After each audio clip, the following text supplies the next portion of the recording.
There are some things in life which perfectly ends up fitting in our world. They make us feel warm, they make us feel calm, they help us feel never alone. They comfort us when we feel extremely stretched. Today, in this video, I will talk to you about 5 books that I keep going back to from time to time. Maybe for the dried flowers that lie in between those pages, or the spilled ink on the margins, or for some of the memories that I may have loosely attached to some selected words. Today, let's revisit those 5 books, friends, those books that have loved me and have known me. This is Shreya, and you are watching Shreya Log. Book number 1 is The Power of Your Subconscious Mind by Dr. Joseph Murphy. Now it's a very old book. It has been there for a lot many years, and it has had its fair share of criticisms. But the title itself is so attractive. The Power of Your Subconscious Mind. Now, who would not want to tap into the trove of treasure if you were given a chance? If you're being told that you yourself can make a difference, then you'd want to know how, when, and that is what actually made me pick this book up. Now, every book has its merits, demerits. I am just going to focus on what was the takeaway for me that is actually working in my favor at the moment. The key takeaway for me from this book is it's not just about praying anytime, anywhere. That praying has to be backed up by a lot of acceptance and a lot of work on your behalf as well. So that is book number 1 for me, which actually is pushing me to believe in myself and accept the situation around yourself, and then pray for a better future for all of us. The book number 2 is Gitanjali by Rabindranath Tagore. You know, I am always in short of words when it comes to these set of poems, because hey, what if someone was to give to you eternal happiness, right? I mean, this happiness that's never ending. When you look and when you read through the poems, read through the lines, read through the words, it kind of connects you to everything around you.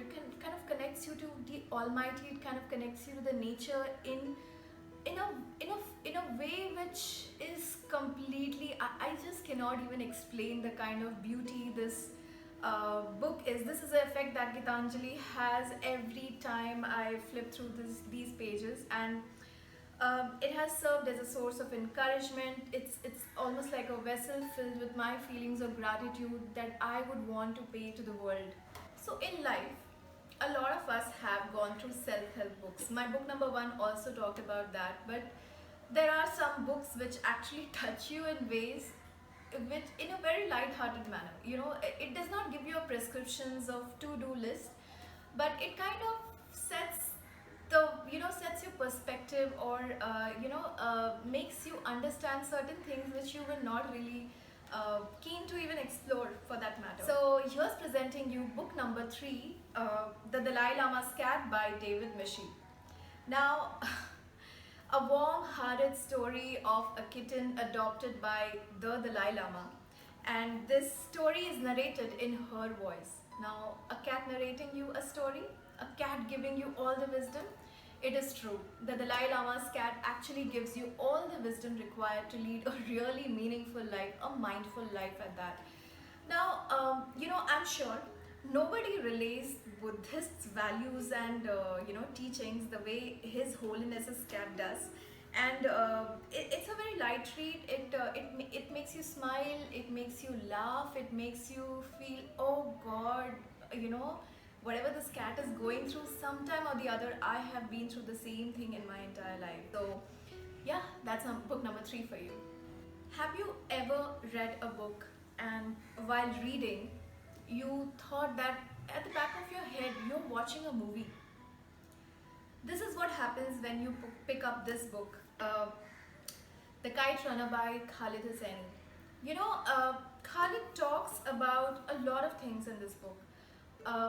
He takes us on a roller coaster ride of of reminding us of times when we have promised loyalty to some, when we have betrayed some, the feelings of guilt, the feelings of betrayal, trauma, and more importantly, the feeling of redemption. Forgiveness, letting it go, accepting things the way they are, and he actually paints a completely different picture of the act of letting go. For me, both Amir and Hassan, I felt that they are tucked inside my own heart. If one is uh, is constantly reminding me of the past mistakes that I have committed, the other gently holds my hand and he takes me towards towards a point where I can actually begin to even think about forgiving myself.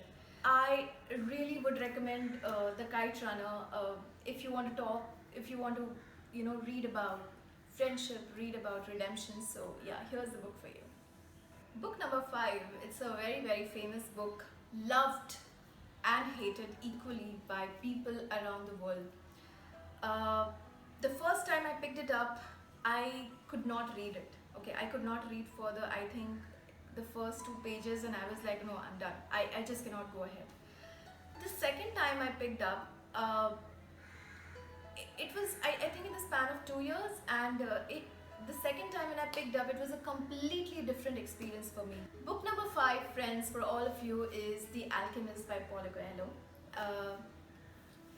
I could feel Santiago's struggles, I could feel his desires, I could, understand the kind of journey that he wanted to take. But, sometimes it sounded a little bit preachy, and sometimes I would just underline and say, no, this is not possible for me. 7-8 years back, that was not possible for me. Today, as I am talking to all of you, this book has actually played a big role in me actually pursuing my dreams. And I think if a book can just make you do the most important, the most difficult thing in your life, it can nudge you to go towards it. I think it's a book worth reading. I think this book, will always stay very, very close to my heart, because it was like a guiding light for me when things were not going that well. I feel these 5 books that I talked to you about, these are like, the warm cup of tea or warm cup of coffee on a wintry morning when you're just waking up. It's not just about preparing that warm cup of tea or coffee, not just the warm sip, but the entire journey, from the cup to down your throat, the kind of warm feeling, the kind of cozy feeling that it leaves you with. And these 5 books have actually made me feel very, very comfortable when the whole world has been in a state of shock.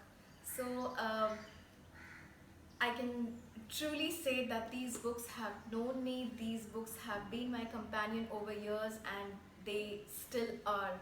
So here they are, friends. These are the 5 books that have actually known me and have comforted me. I would love, love, love to hear your book recommendations as well. You can talk about the books that you have loved, which have given you company, in the comment section below.